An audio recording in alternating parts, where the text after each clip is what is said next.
வணக்கம் ஃப்ரெண்ட்ஸ். இன்றைக்கி கேசவர்தினி செடியை பார்க்கலாம் வாங்க. செடியெல்லாம் பாருங்கள், நல்லா பெருசாக வளர்ந்துருச்சு. நிறைய பூக்களும் பூக்க தொடங்கிருச்சுங்க. இந்த இலைகள் தலைமுடிக்கு ரொம்ப நல்லதுன்னு சொல்கிறாங்க. இதை எண்ணெயில் வச்சு காய்ச்சி தலைக்கு பூசினா நிறைய முடி வளருங்க.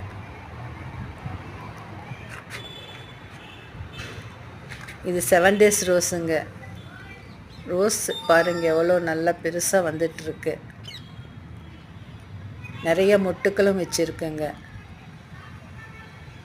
ஒரு பூவும் நல்லா பெருசாக வருதுங்க. நான் சின்ன பையில் தாங்க வச்சுருக்கேன். ஆனாலும் பாருங்கள் பூக்கள் எவ்வளோ நிறையா வந்திருக்கு.